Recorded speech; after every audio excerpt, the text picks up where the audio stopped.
الحمد لله رب العالمين حمدا يوافي نعمه ويكافئ مزيده اللهم لك الحمد اللهم لك الحمد اللهم صل على سيدنا محمد النبي وعلى أزواجه أمهات المؤمنين وعلى ذريته وأهل بيته كما صليت على آل سيدنا إبراهيم في العالمين إنك حميد مجيد اللهم اهدنا واهد بنا واجعلنا سببا لمن يهتدى اللهم إنا نعوذ بك من علم لا ينفع ومن قلب لا يخشع أما بعد السلام عليكم ورحمة الله تعالى وبركاته.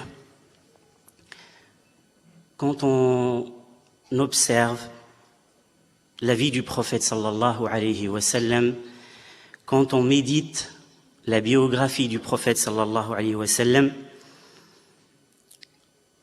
on peut être interpellé, on ne peut qu'être interpellé et se poser la question comment un homme a réussi à changer une société qui est à la base une poudrière, qui est prête à s'enflammer et à exploser, puisque tous les ingrédients sont rassemblés pour que justement ce choc des cultures et des civilisations se produise à Médine. Donc c'est véritablement ça en tant que musulmans, mais même en tant que musulmans, que nous devons nous poser, rechercher le secret, comment des hommes ont pu réussir un défi qui nous attend actuellement. Comment une société hétéroclite a été un homme à réaliser le bon vivre, voire l'excellence dans les relations. Donc c'est le modèle médinois. À Médine, à l'époque du prophète sallallahu alayhi wa sallam, Médine est un véritable melting pot des cultures, des civilisations, des croyances et des idéologies. Puisque les habitants ou les tribus ou les croyances, comme nous les a rappelé notre frère Mohammed à Médine, étaient diverses. Il y avait les Haous et les Khazraj qui étaient musulmans. Il y avait les Haous et les Khazraj qui étaient idolâtres.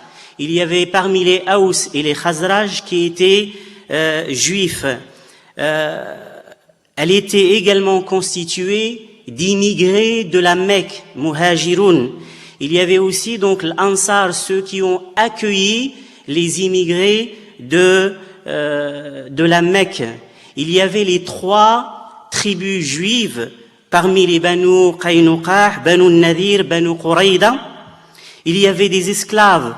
Il y avait des alliés, il y avait des chrétiens et des gens sans une croyance particulière et des athées.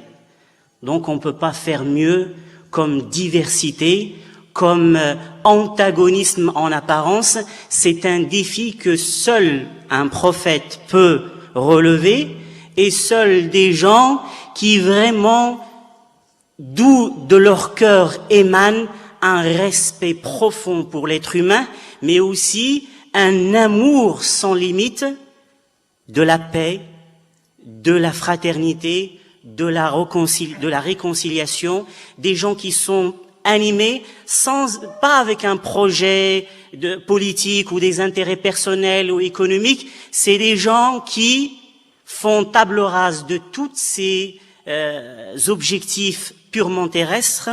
Et si on médite sur notre société actuelle, on voit qu'il y a un grand parallélisme à faire, puisqu'on retrouve pratiquement toutes les données que nous avons données à Médine, que nous avons vues. Ce qu'il manque, ce sont des gens, des hommes et des femmes de bonne volonté qui vont relever le défi pour essayer de reproduire ce schéma de bonne entente et de bon vivre ensemble. Alors comment d'une poudrière le prophète sallallahu alayhi wa sallam a fait de Médine un modèle pour l'humanité de société du bon vivre ensemble? Ce n'est pas venu du jour au lendemain.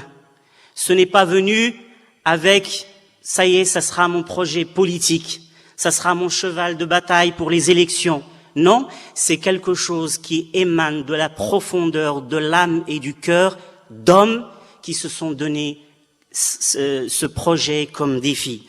Il a passé 13 années à Médine à éduquer les consciences, à réveiller l'humanité des hommes, parce que actuellement, si on n'arrive pas ou si on a des difficultés justement à réaliser ce bon vivre, c'est parce que nous avons perdu de notre humanité. On essaye de rattraper cette absence d'humanité réelle par des lois, par un projet politique. Et si on pense que c'est par un projet politique, purement politique, que le bon vivre va se réaliser, qu'il va venir d'en haut comme un projet qui va tomber du ciel, on se trompe.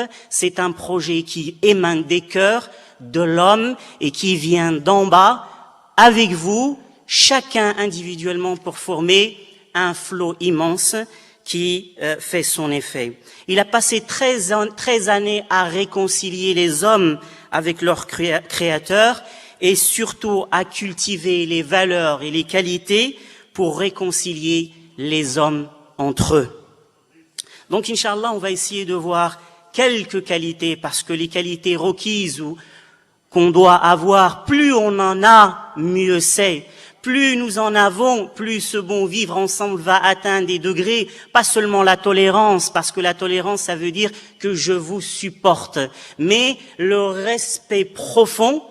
Et ça ne peut s'atteindre que s'il y a véritablement un changement de notre vision du monde et des autres, mais surtout un changement sur notre personnalité, notre être, parce qu'on ne voit le monde qu'à la lumière de notre cœur.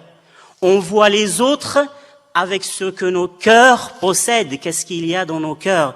On dit que chaque récipient ne peut éjecter et projeter que ce qu'il contient. Si ton cœur contient du respect et de l'amour, il va se propager autour de toi. Si mon cœur contient de la haine, de l'égoïsme, je vais le transmettre. Donc, il y a un véritable changement individuel qui va entraîner un changement collectif, et ce n'est pas un idéal. Et je dirais même plus, il faut qu'on ait un idéal. On nous dit souvent c'est idéaliste, mais il faut être idéaliste pour changer les choses. Ceux qui ont fait et qui ont changé l'histoire, ce sont des hommes qui étaient portés par des idéaux et qui y croyaient vraiment du fond de leur cœur, et ils n'écoutaient jamais les chiens qui aboient pour essayer de détourner la caravane de son chemin. La première qualité principale, c'est ni philosopher sur la société, les problèmes, etc. Elle est simple.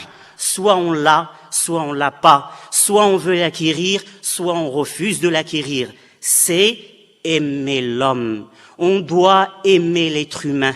On doit aimer cette noble créature, puisque aimer les hommes en tant qu'hommes simplement, c'est une qualité humaine, c'est une qualité de foi, et les prophètes qui ont été suscités parmi les différents peuples, ce sont des gens qui ont été choisis pas par leur aptitude, pas par leur diplôme, pas par leur cursus, mais ce sont des hommes qui ont été élus et choisis parce qu'ils avaient des cœurs exceptionnels, des cœurs qui pouvaient englober une grande masse, qui pouvait gérer les difficultés, qui pouvait supporter et faire face.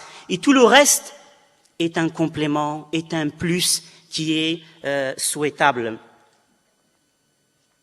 Ce qui est détestable, ce n'est pas l'homme en lui-même, ce sont ses actions, ce qui émane de lui. En tant que créature, c'est une créature qui est rendue noble par Dieu subhanahu wa ta'ala. Tout de suite après cette première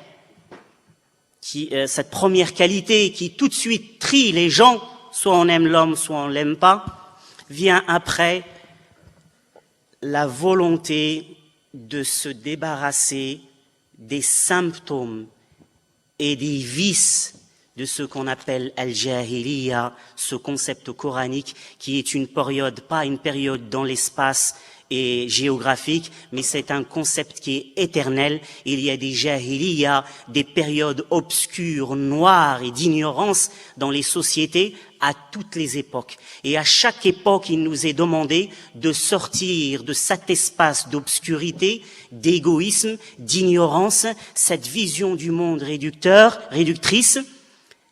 Chacun, Dieu lui demande de faire cette hijra avec son cœur pour essayer de voir le monde d'un peu plus haut et d'une façon beaucoup plus noble. Donc se débarrasser de ces vices et de ces attitudes-là. Et dans la vie du prophète, on a des exemples, puisque parmi certains compagnons qui étaient fraîchement convertis à l'islam, il y a eu une fois un problème entre deux compagnons, et puis les symptômes de la jahiliya reprennent le dessus, de l'ignorance, puisque Abu Dharr radiyallahu anhu a traité Bilal al-Habashi, l'a traité de fils de négresse dans un moment de colère, et là le prophète sallallahu alayhi wa sallam lui dit: tu es un homme qui garde encore des traces de l'jahiliya. Tu es un homme qui a gardé encore les traces et les symptômes de l'ignorance, de l'obscurantisme. Il faut faire un effort supplémentaire pour sortir de cela. Et sur place, ils se corrigent. Les gens qui veulent avancer, ils reconnaissent leurs faiblesses et ils les changent. Ils ne sont pas des anges, ils ne sont pas parfaits. Et là, il pose sa tête sur le sable et il dit à Bilal, il lui dit: je jure par Dieu, je ne lèverai pas mon visage jusqu'à ce que tu le piétines avec tes pieds. Et Bilal lui dit: jamais je ne piétinerai un visage qui se prosterne devant Dieu. Et Bilal, lorsqu'il était pris et prisonnier et asservi par Safwan, son maître, Abu Bakr Siddiq est venu l'affranchir et payer la somme qu'il faut.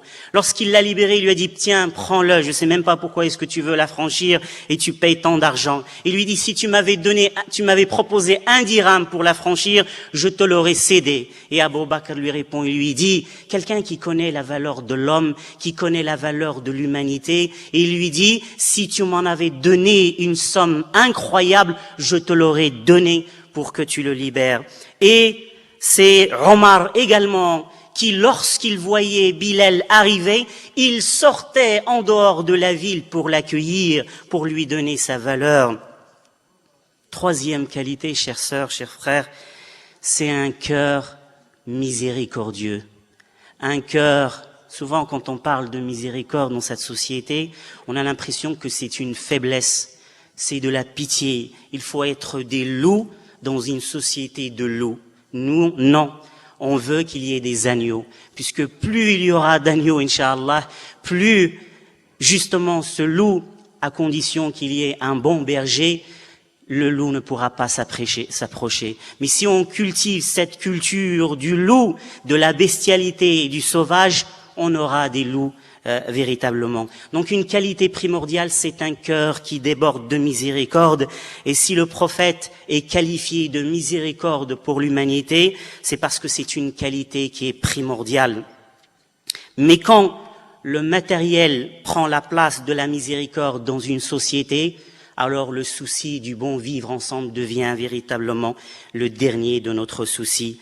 L'être humain devient un numéro parmi les numéros, une marchandise, une valeur marchande qui s'achète, qui se vend. La quatrième qualité, c'est honorer son voisin. Honorer son voisin. Le prophète sallallahu alayhi wa sallam nous donne une qualité fondamentale, une vertu qui participe à la construction d'un excellent vivre ensemble. Le prophète sallallahu alayhi wa sallam nous dit: wa ahsin ila jarika takun mu'mina. Prends soin et une excellence dans la relation, le rapport, le comportement envers ton voisin, tu seras un croyant. C'est ça la définition d'un croyant. C'est avoir l'excellence envers son voisin. Il n'a pas dit « et soyez tolérants ». Il n'a pas dit « ayez fermé les yeux ». Il n'a pas dit ceci. Il a dit « ayez l'excellence », c'est-à-dire qu'il faut la rechercher sans cesse. Al-ihsan envers ton voisin. Et le concept du voisinage en islam et dans la sunna du prophète sallallahu alayhi wa sallam n'est pas réduite à celui qui est devant votre palier, le voisin de palier. Mais les savants disent que le terme jar, al-jar, il est employé dans le Coran pour désigner toutes les personnes en premier lieu qui habitent à proximité, mais également toute personne que nous côtoyons dans la vie quotidienne, dans la société. Nous sommes tous des voisins des voisins, de nos voisins. Nous sommes tous voisins. Donc nous devons avoir cette excellence dans le rapport. Abu Hanifa, radiyallahu anhu, nous donne un exemple parmi les centaines et les milliers d'exemples en ce qui concerne l'excellence dans le rapport. Et il avait un voisin, un jeune, qui chaque nuit se saoulait et se mettait à chanter très tard dans la nuit, et il disait: on m'a abandonné, et quels jeunes ils ont abandonné. Puis un soir, il n'entend plus ce chant qui perturbe les autres voisins, qui empêche de dormir.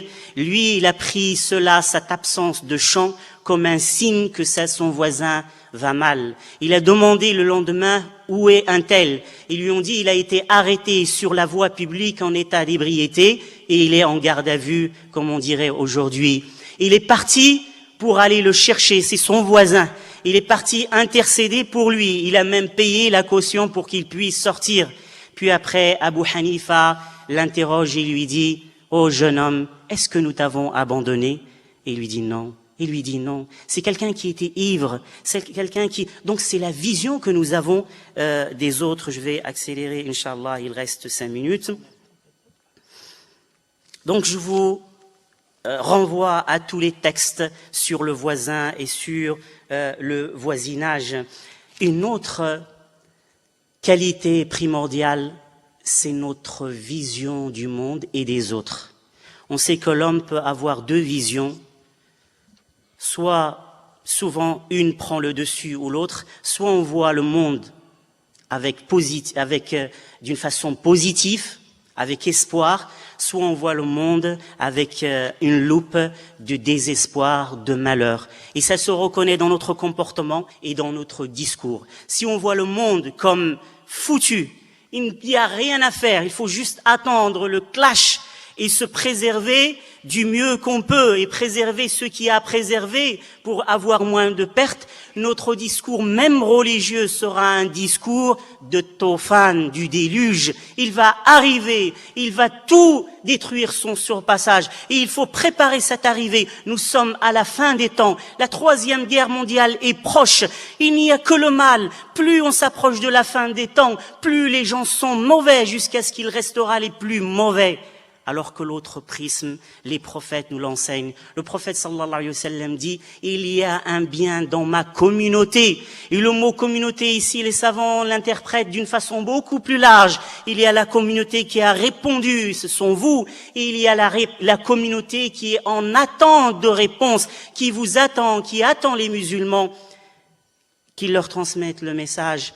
Il dit: il y a du bien dans ma communauté jusqu'à la fin des temps. Jésus, alayhi salam, Isa apprend à ses apôtres comment voir le monde avec un prisme de miséricorde et à essayer de plonger dans la profondeur de l'obscurité de l'âme humaine pour tirer ce qu'il y a de bien et le mettre en exergue et faire quelque chose. Il passe avec ses apôtres devant un cadavre qui est en putréfaction, qui est en train de puer, qui dégage une odeur nauséabonde. Et tous ces apôtres se pincent le nez et disent: quelle mauvaise odeur. Mais lui, qui veut mettre en exergue le bien, ce qu'il y a de meilleur, même dans quelque chose qui est négligeable, un cadavre, il dit que ses dents sont blanches. Que ses dents sont blanches. Il a vu la blancheur des dents du cadavre. Eh ben voilà, nous, on doit essayer de voir le bien qu'il y a dans l'autre. On doit essayer de voir le bien et le mettre en valeur et essayer de faire éteindre le mal puisqu'il y a un combat entre ces qualités. Il y a un combat et c'est celui qui est le plus fort qui va prendre le passage. Donc, Hassan al-Basri disait justement en parlant de ce voisinage, il dit: la bonne compagnie avec les gens du voisinage ne consiste pas simplement à s'abstenir de nuire, mais elle consiste à supporter avec patience le tort qui nous est causé.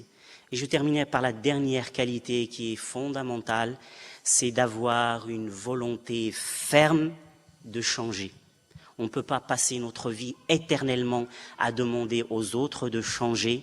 On doit changer nous-mêmes Et après, ça c'est la règle coranique. Inna Allah la yughayyiru ma biqawmin hatta yughayyiru ma bi anfusihim. Dieu ne change pas la condition d'un peuple tant que celui-ci ne se change pas profondément et se donne les moyens pour de changer les choses dans la société. Il ne faut pas seulement se changer soi et attendre que le miracle se produise. Il faut faire l'effort de se changer intérieurement et participer à la mouvance de réforme, de changement et de renouveau dans notre société. Barakallahu fikum.